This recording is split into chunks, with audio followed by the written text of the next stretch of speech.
Rob, I'm an alcoholic addict, have been since I was 18 years old. There's been ups and downs. 4 years ago, got myself sober. I'd done 1 year and 2 months clean from everything except for the fags. And after that, I thought I was clean. I thought I was fixed. So I kind of went back to it. And yeah, after 4 years, I'm kind of back to where I was before. I've been trying to get help. I've been, admitting myself to hospital. My mental health is, not in a very good state, probably because of the alcohol and drugs, and I realise this and I know this. And, it's not something I'm proud of, not something I want to do anymore. I want to live my life and enjoy my life.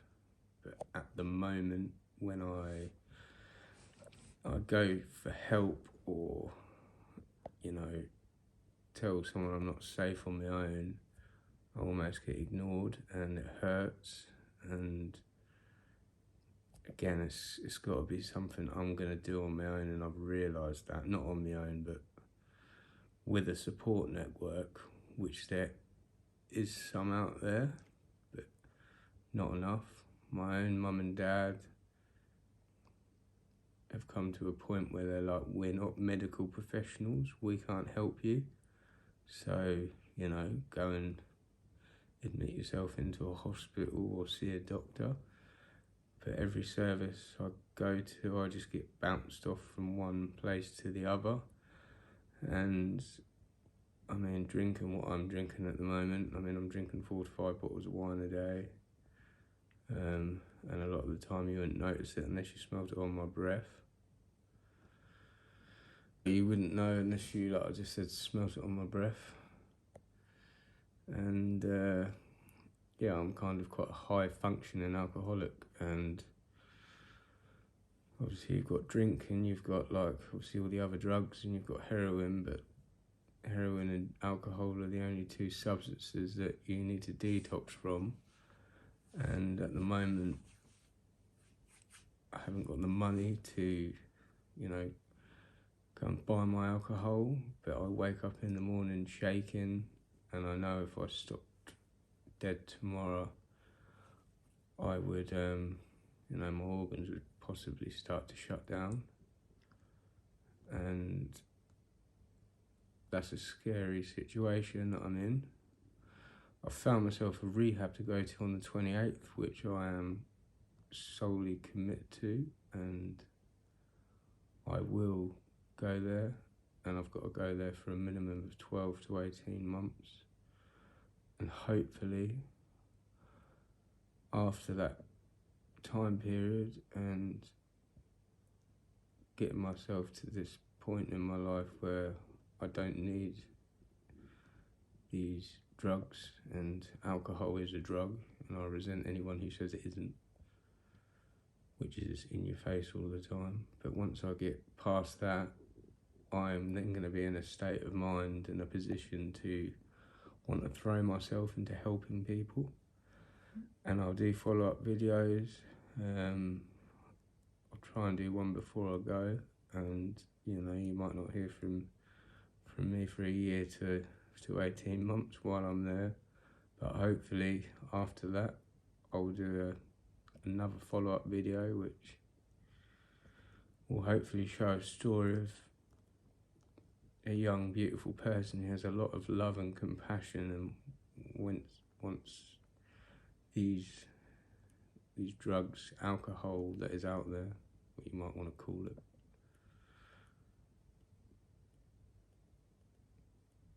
You'll be shown that, people can get better, people can get fixed. So how did everything start?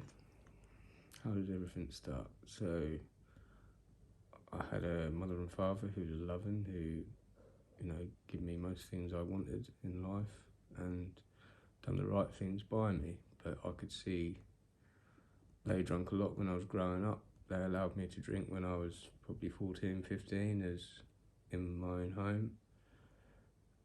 And yeah, there's been a lot of things along the way which I feel like I'm suppressing, probably by the alcohol. And slowly and progressively, I then got to a point where I'm now drinking a dangerous amount of alcohol just to get me through each day. And like I said, I'm crying out for the help, but I just seem to be bounced off from one system to the other. And without the thousands of pounds which my parents haven't got to help me now on the spot, I've now got to try and do this journey alone.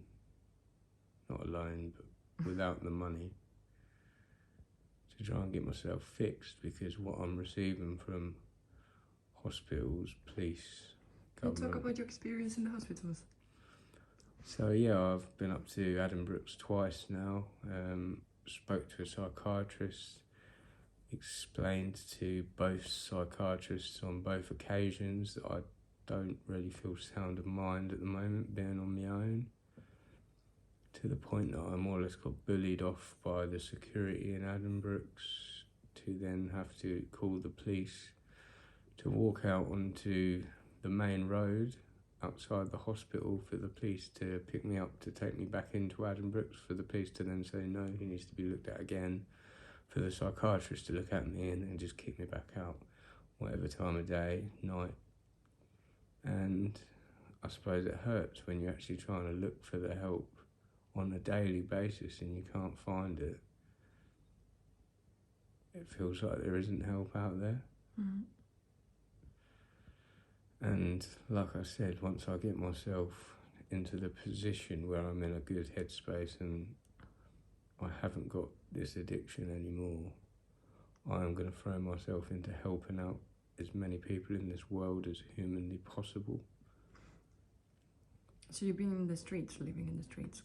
Can you I've tell us a little been bit living about in- your experience? I've been living in the streets now just for a few weeks, and it's not a nice place to be, without money, and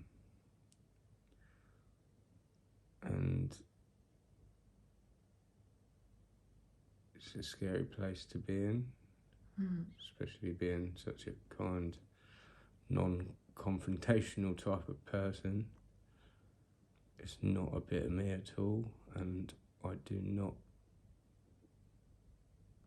enjoy it on a daily basis, but I know I have to go through this.